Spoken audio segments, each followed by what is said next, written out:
Hai saudara, kembali sama Semi. Di episode kali ini kita akan ngobrol mulai ngevlog di usia tua.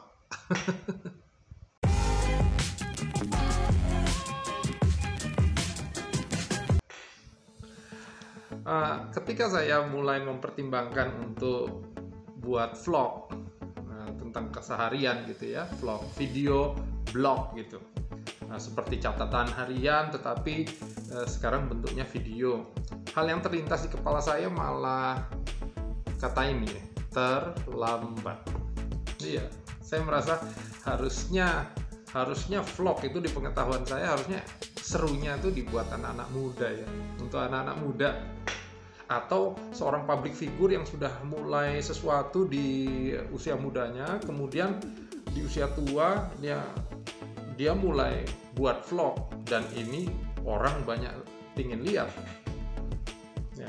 Tapi waktu saya renungkan, saya penasaran karena soal tua dan muda ini ya.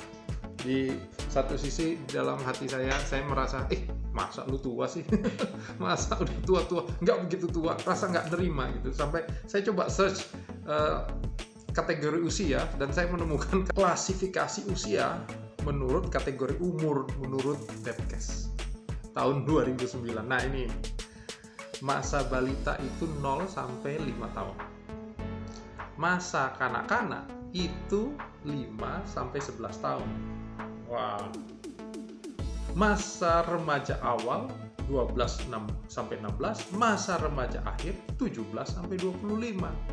Masa dewasa awal 26 sampai 35. Wow.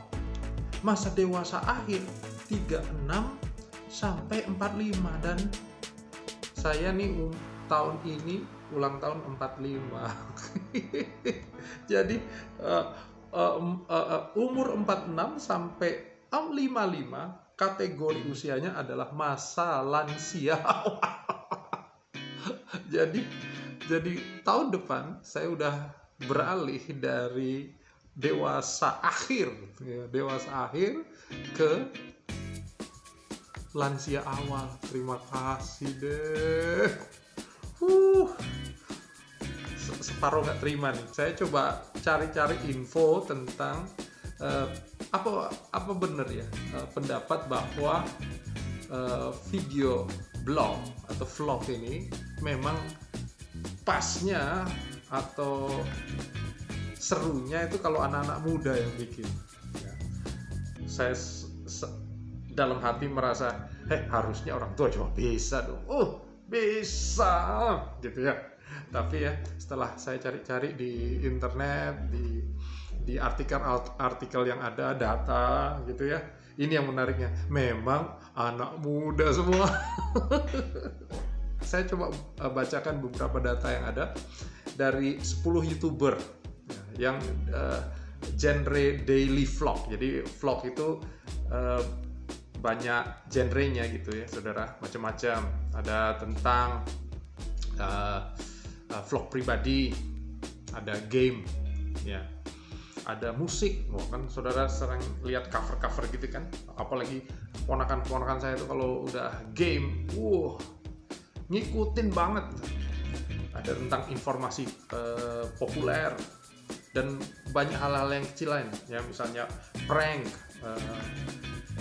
tips soal beauty, banyak itu ya, tekno atau kuliner, macam-macam. Sekarang macam-macam orang bisa buat vlog ya. Dari 10 YouTuber yang subscribe-nya terbanyak di Indonesia, ini yang ajaib nih, cuma satu saja di antara 10 itu yang usianya di atas 40. Wah, yang lain justru di bawah 40. Jadi dalam 10% dalam 10 besar ini cuma 10% ya orang di atas 40, apalagi 45. Ya, jadi persentasenya kecil dan mungkin persentase ini satu di antara 10 ini memang orangnya spesial ya. Jadi kalau kita urutin ke 50 besar bahkan nggak ada, memang cuma satu orang ini ya. hebat ya, hebat di atasnya. Tapi kan berarti memang usia tua memang secara data tidak banyak mewarnai dalam orang yang subscribe-nya banyak secara ini vlog ya.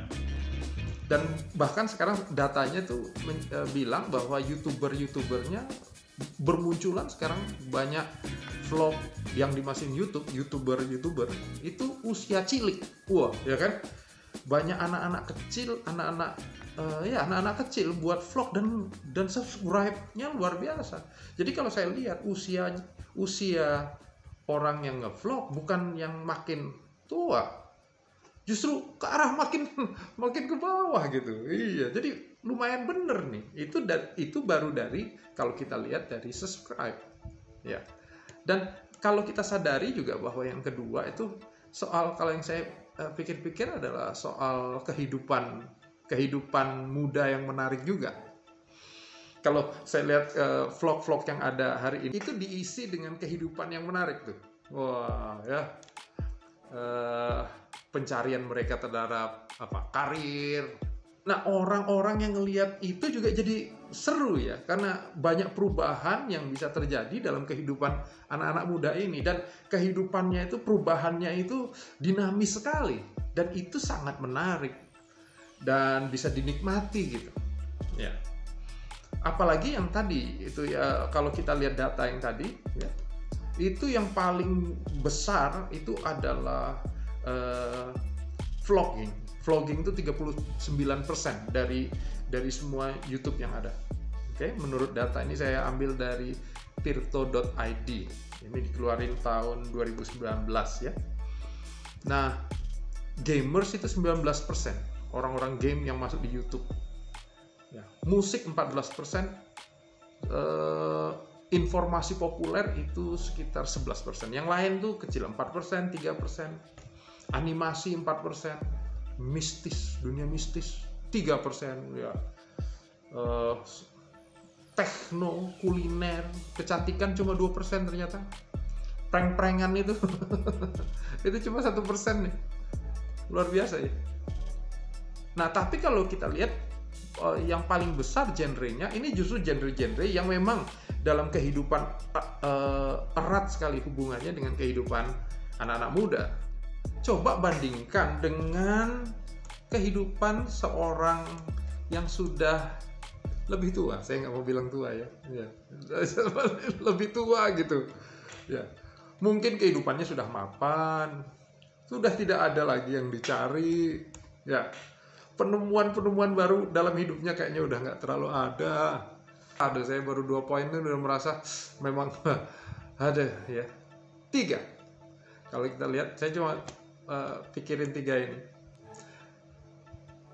Buat saya, buat mungkin sebagian besar orang-orang yang sudah di atas 45 gitu ya, perubahan itu ternyata nggak nyaman ya. Perubahan itu nggak nyaman. Pada dasarnya memang manusia nggak suka berubah ya. Dan waktu kami sudah di usia ini, berubah tuh, waduh, udah malas lagi gitu. Ngomong di depan kamera kayak gini nggak gampang loh untuk orang kayak saya, usia saya. Apalagi memang dulunya mungkin nggak biasa ngomong depan kamera. Wah, aneh loh rasanya. Ngobrol sama nggak ada orangnya gini, ngobrolnya sama kamera. Lucu amat deh. Ya, belajar buat konten. Ini salah satu hal yang belajar yang saya ya, apakah membicarakan kehidupan saya akan menarik gitu. Apa ada yang perlu kita angkat dalam kehidupan kita yang kayaknya biasa-biasa aja, yang sudah nggak terlalu banyak perubahan gitu. Belajar sesuatu yang baru tuh nggak nyaman ya. Belajar ngedit video, waduh ya. Mesen online aja kan kita kadang-kadang ya tantangan ya. Sekarang harus belajar hal-hal yang baru. Wow, tapi kalau dalam dunia anak muda, saya lihat vlog-vlog yang ada soal bagaimana dia belajar hal yang baru. Wih, excited interesting sekali, menarik banget ya. Nah, untuk orang-orang seusia saya dan ke atas mungkin itu yang membuat kami ya males gitu ya. Nyari hal baru lagi. Nah, pertanyaannya nih sekarang, kenapa hari ini saudara bisa nonton ini? Vlog saya. Ya. Kenapa saya memutuskan untuk mulai buat daily, mungkin bukan daily lah, weekly vlog gitu ya. Karena setelah saya renungkan lagi, ternyata 3 poin yang tadi di atas yang saya bahas ya. Satu misalnya contoh poin di atas, subscribe, nomor 1 tadi adalah YouTuber yang subscribe-nya paling banyak di Indonesia. Waktu saya cek dalam hati saya, apakah waktu saya buat vlog tujuannya untuk nyari subscriber ya? Ini menarik. Karena harusnya saya udah nggak nyari subscriber lagi, udah nggak harusnya nyari subscriber untuk saya bukan jadi sebuah tujuan ya. Ya, jadi saya harus mendalami tujuan saya lagi untuk buat vlog ini, bahwa harusnya saya buat ini bukan untuk nyari banyak-banyakan subscriber. Bahkan harusnya kalaupun nggak ada yang ngelihat vlog ini, ya nggak apa-apa juga, iya dong ya. Tapi please keluarga saya ya please ya, awas kalian ya, keluarga saya minimal kalian nge-subscribe ya, walaupun ya sudahlah ya. Yang kedua tadi poin konten yang populer, bahwa konten populer itu memang banyakan yang menyangkut kehidupan anak-anak muda, dan itu betul sekali. Nah, satu kali saya baca artikel di kompasiana.com. Dan artikel ini mengutip tagline atau bahan komedinya idola saya nih, Bang Panji Pragiwaksono. Oke. Tapi artikelnya itu bilang gini, dia bilang sedikit berbeda lebih baik daripada sedikit lebih baik. Wah, saya cukup merenungkan kata-kata ini ya. Sedikit berbeda lebih baik daripada sedikit lebih baik. Nah, saya berpikir bahwa Tuhan kan ciptain kita unik ya. Tuhan ciptain kita nggak ada yang sama. Ya, katanya anak kembar pun nggak ada yang sama. Karena setiap orang memiliki keunikan dalam penciptaannya dan memiliki kehendak bebas masing-masing, dan kehendak bebasnya itu beda-beda. Jadi pada dasarnya kita semua dengan pilihan dan keberadaan kita masing-masing harusnya kita jadi orang yang berbeda, ya kan? Kita orang yang beda. Saudara yang udah menikah, ya saudara mengerti ini. Kita sama istri, ya, sama pasangan gitu, sebelum menikah rasanya sama banget. Ya, lagi masa pacaran, sama banget ini, klop banget. Tapi begitu kita udah menikah, kita ngerti, beda banget. Dan justru kita mengerti bahwa perbedaan itu yang melengkapi ya. Nah, kalau lihat statement tadi, sedikit berbeda lebih baik daripada sedikit lebih baik. Harusnya kita nggak susah-susah tuh nyari perbedaan, kita harusnya langsung nyari perbedaan internal kita, internal saya. Nah, untuk itu saya langsung memikirkan bahwa saya akan ngecek ke dalam apa ya yang saya miliki, apa yang saya secara khusus punya bebankah, kerinduankah. Nah itu. Nah justru hal itu membuat saya makin, oh iya deh, saya buat vlog deh. Semoga ada yang bisa belajar dari kehidupan saya, dan itu tujuan saya untuk bantu orang lain. Dan yang terakhir soal perubahan tadi yang nggak nyaman, ya nggak. Panggilan profesi saya itu saya rohaniawan, saudara. Saya rohaniawan Kristen, saya terpanggil sebagai seorang pendeta. Saya melayani dan mengembalakan sebuah gereja di Jakarta Selatan namanya GBI Home.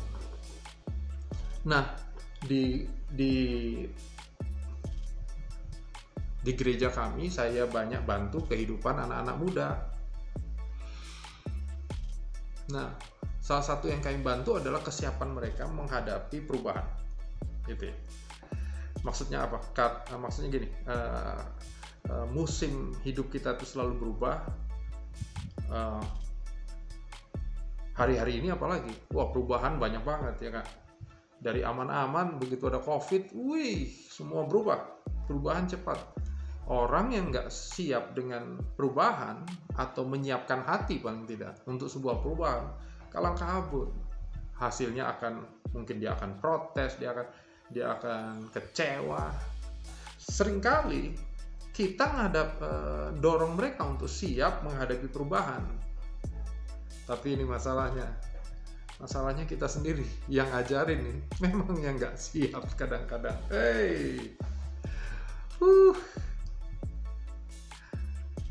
Nah, aneh ya kalau saya ngajarin mereka untuk belajar, selalu belajar, tapi ternyata saya sendiri menghindari sebuah perubahan, apalagi mau belajar untuk hal-hal yang baru. Sepertinya saya harus sebagai pembina harus memberi teladan. Nah, untuk itu saya memutuskan untuk mencoba berubah, mencoba belajar hal-hal yang baru. Saya memutuskan untuk saya buat vlog deh. Saya berharap dengan keputusan yang sederhana ini, anak-anak pembinaan kami bisa melihat dan tertantang. Itu bapak pendetanya aja udah tua mau belajar, kok aku nggak mau, kok aku males kok aku takut ya, gitu. Saya berdoa mereka tertantang, termotivasi, terinspirasi untuk siap dalam perubahan. Saya juga berharap untuk mungkin ada yang lihat vlog ini, saudara yang seusia saya atau bahkan lebih tua. Kalau yang lebih muda udah pasti harusnya kalian bisa lebih baik lagi. Tapi buat teman-teman atau saudara yang mungkin seusia saya atau lebih tua, mari kita kasih contoh buat anak-anak kita. Atau mungkin bukan vlog, mungkin hal-hal baru yang kita dituntut untuk belajar, kita dituntut untuk memperbesar kapasitas. Ya. Saya harusnya memilih untuk bisa belajar lebih lagi. Semoga dengan hal ini banyak orang juga akan memutuskan untuk melangkah. Yuk kita memulai sesuatu yang baru, memperbesar kapasitas hidup kita. Buat teman-teman yang lebih muda, mari lebih giat, lebih semangat, mengisi hidup, dan mengejar mimpimu. Salam damai sejahtera. Ketemu di lain waktu, sama saya.